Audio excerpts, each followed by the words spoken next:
Buenos días, compañeros, y vamos a presentar el libro Y El Príncipe de la Niebla, del autor Carlos Ruin Zafón, y mi compañera, Fernanda Tamayo. y mi compañero, Juan Afanador. y yo merengue, Julián Carrillo, del grado 11B.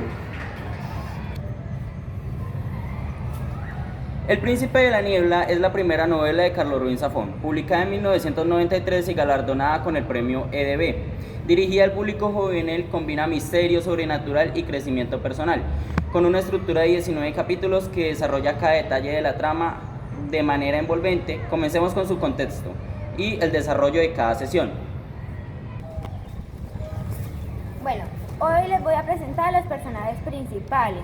El primero es Max Carver, protagonista con 13 años, hijo de un relojero. Recibe en su cumpleaños un reloj familiar en la inscripción Máquina del Tiempo de Max, que se convierte en un objeto clave en la trama. Es curioso pero tímido y vive un proceso de maduración al enfrentarse a los misterios del pueblo. La segunda es Alicia Carver, hermana mayor de 15 años, inteligente, valiente, con una personalidad más decidida que la de Max. Se enamora de Ronald y participa activamente en la investigación de los sucesos extraños. Tenemos el tercero es Irina Carver, hermana menor, tierna y sensible.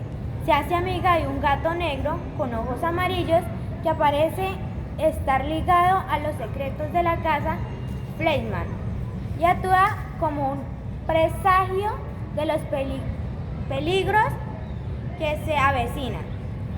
El tercero es Ronald E. Cray, joven criado por su abuelo Víctor, en realidad es Jacob Fleischmann, rescatado por Víctor para evitar que Caín cobrara sus deudas. Tiene un vínculo profundo con el mar y el Horwell y desarrolla una relación romántica con Alicia.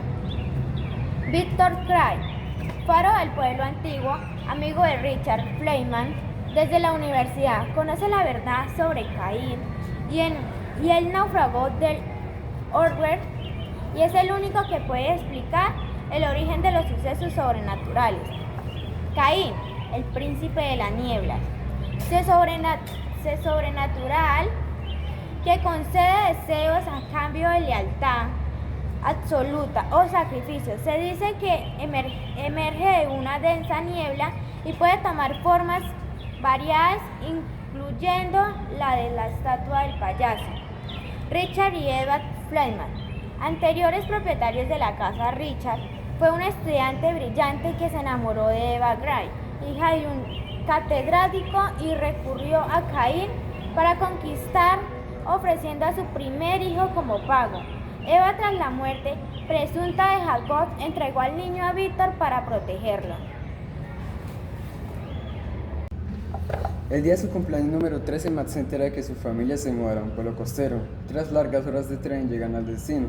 Max se maravilla con el pequeño pueblo y el mar, y cree que está hecho en miniatura. Su hermana Irene se encariña con un gato negro, el cual aparece en la estación y sus padres le permiten quedárselo. Allí Max ve su primer suceso extraño, el cual es un reloj que funciona al revés, y esto le causa una pequeña sensación de mareo y malestar.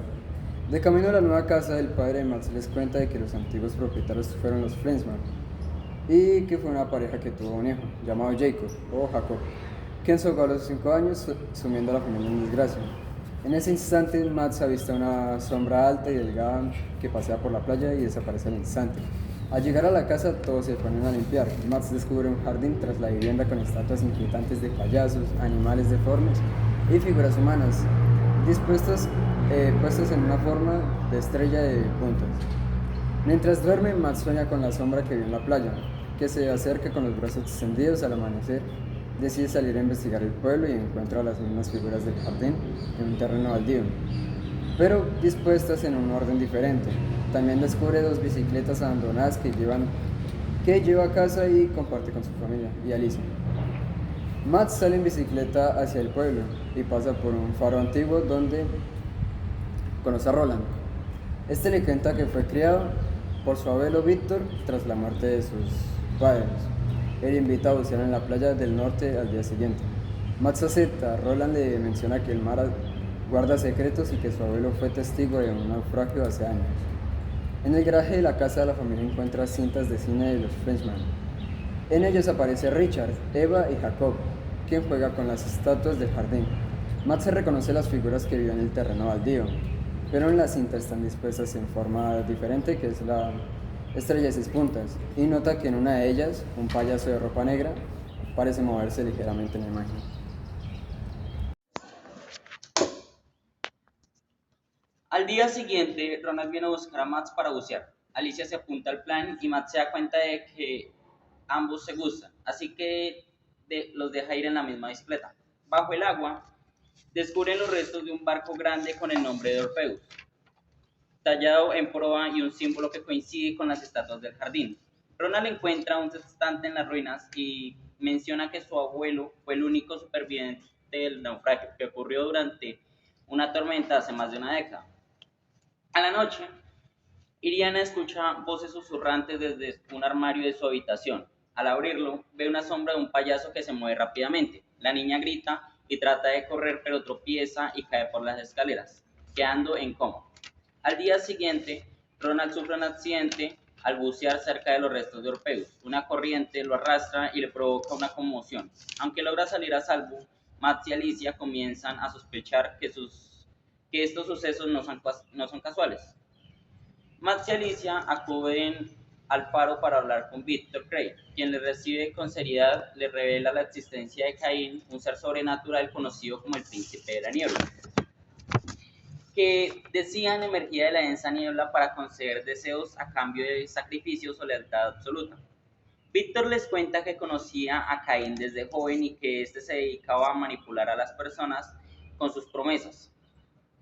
Víctor profundiza en la historia de Caín y cuenta que su amigo de la infancia, August, pidió a Caín que su padre volviera a ser admitido en el antiguo trabajo.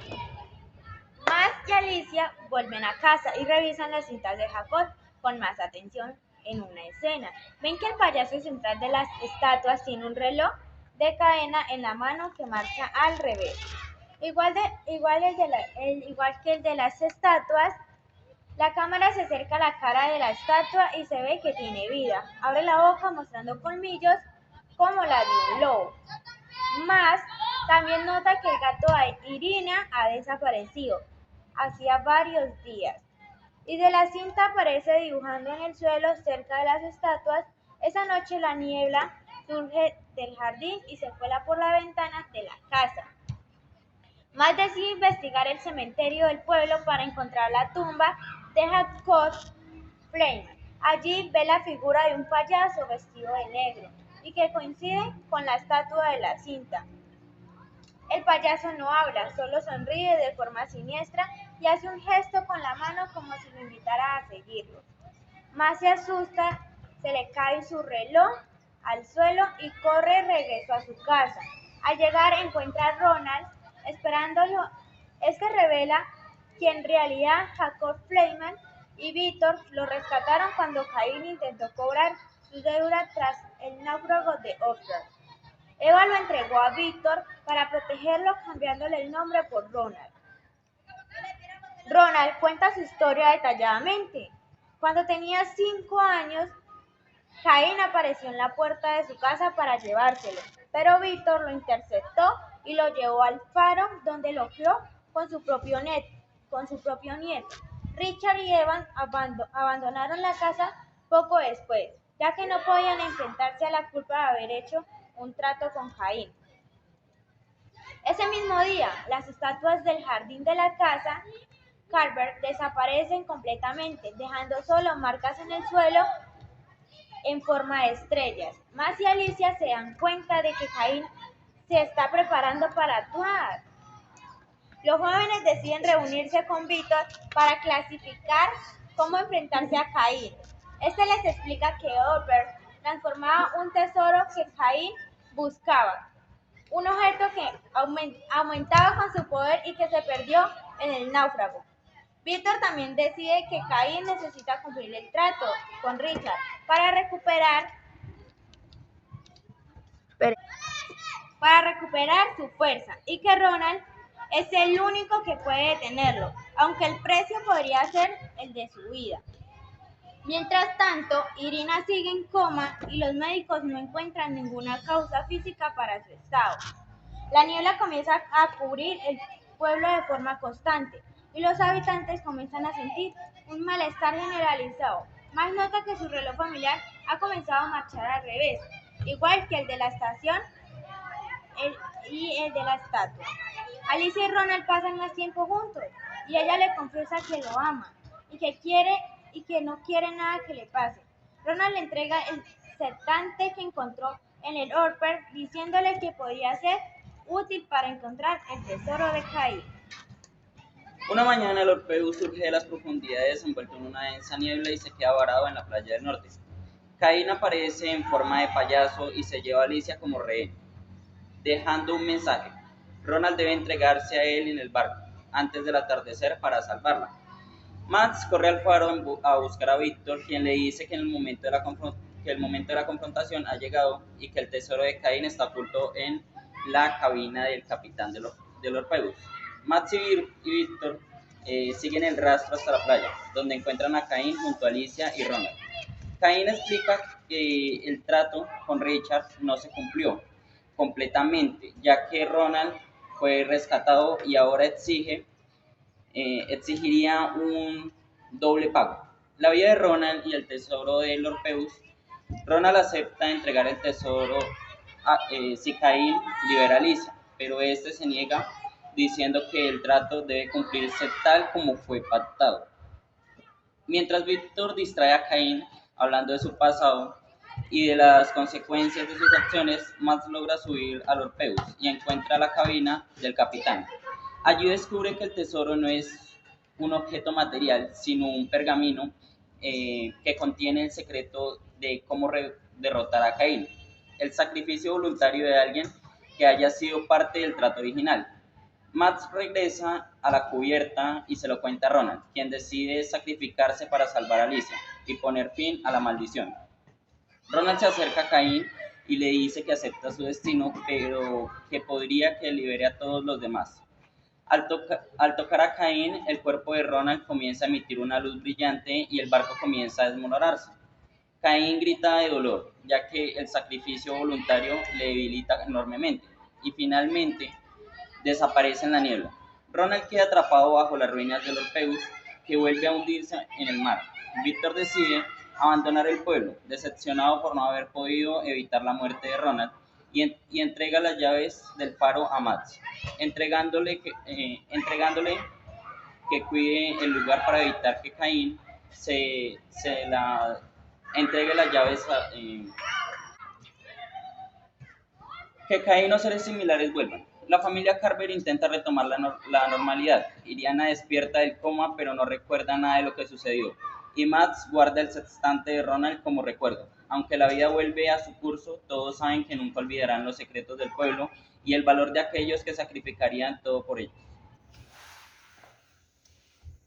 Y ahora un punto de vista crítico, porque realmente no todo puede ser evaluado desde lo literal, porque a veces, por ejemplo, en las obras hay que tener un punto de vista crítico para poder entender realmente al autor. Y podemos ver en Carlos Ruiz Zafón que siendo su primera obra y aparte de esto, con una edad muy temprana, aspectos de la vida y una percepción de la vida muy plasmadas en este libro. Aparte de que pues un nivel literario bastante amplio para hacer su primera obra. Y es que, ¿qué podemos tratar de la vida real desde una novela de terror? Y es que normalmente inferimos que una novela, una película, cualquier obra de terror es simple, muchas veces vacía, simplemente emociones que se expresan y reacciones que se obtienen del suspenso, del miedo. Pero pocas veces nos ponemos a analizar realmente. Y empezando, por ejemplo, por el tema del deseo. En la obra se nos muestra al príncipe de la niebla, Caín, una figura espectral que pide recompensas a cambio de cumplir deseos y, aparte de recompensas, lealtad absoluta. Pero en la vida no se nos aparecen figuras espectrales y fantasmales, pero no todo en esta vida es gratis y muchas veces por cumplir deseos debemos pagar precios. Y realmente algo que podemos analizar en este libro es esta pregunta: ¿estamos realmente dispuestos a pagar los precios que requieren el cumplimiento de nuestros deseos? Y es que pocas veces nos ponemos a analizar esto. Y en últimas nos arrepentimos de haber pagado este precio, pero muchas veces ya no hay vuelta atrás. Heráclito dijo: nadie se baña en el mismo río dos veces, porque ni será el mismo río ni la misma persona. Y es que hay que entender de que al pasar nuestra vida vamos cambiando. Y algo que deseamos y que nos disponemos a pagar el precio por ello, muchas veces, al cambiar nuestra percepción de la realidad y cambiar quién somos, al último nos terminaremos arrepintiendo de haber pagado ese precio. Entonces, yo creo que lo que nos invita este libro es a evaluar realmente bien si estamos dispuestos a pagar este precio y si en últimas no nos vamos a terminar arrepintiendo por ello. Saliéndonos de este tema, quiero entrar en el tema del contraste entre los sentimientos. David Hume, un filósofo de la Edad Moderna, en el siglo XX, propuso el hecho de que la percepción de las magnitudes está puesta por el contraste. O sea que para evaluar algo realmente tenemos que tener otro algo muy parecido para encontrar la diferencia. Y no solamente es en lo tangible, también entre las emociones, entre lo que nos hace humanos. En el libro de Carlos Ruiz Zafón podemos encontrar miedo, claro, misterio, suspenso. Y realmente el miedo a la pérdida. Y ahí está el punto. Que para tener ese miedo tenemos que tener algo que perder. Y ahí entra el tema del amor, la amistad, el deseo. Y es que al tener amor o amistad, esos sentimientos, se tiene algo que perder. Y por eso vamos a sentir miedo de perderlo. Otra característica fundamental en el libro, un elemento, más bien dicho, es el reloj. Y es que esto nos habla sobre el tiempo y sobre la causalidad. Cómo Max, estando en una época futura, se acercó tanto a décadas atrás.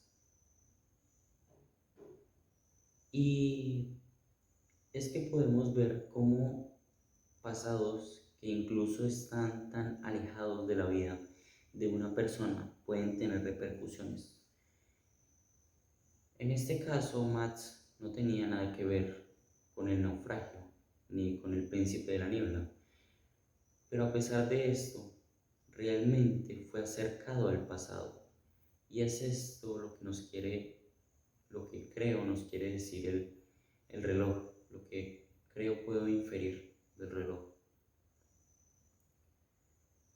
Bueno, eran estas tres cosas que quería nombrar. Y cómo podemos ver que desde una obra que parece simple, podemos evaluarla. desde un punto de vista no tan simple. Y no solamente pasa con esto. Frankenstein también es una obra de terror, nos habla sobre un monstruo. Y realmente podemos ver en esta obra puntos filosóficos bastante amplios, como el deseo de superioridad del humano y qué es lo que realmente significa la vida. Pero obviamente no voy a profundizar en otras obras. Y pues esta sería como tal la reflexión del libro, sobre todo el hecho del deseo, de cómo debemos estar dispuestos a pagar el precio por cosas que realmente queramos y preguntarnos si realmente estamos dispuestos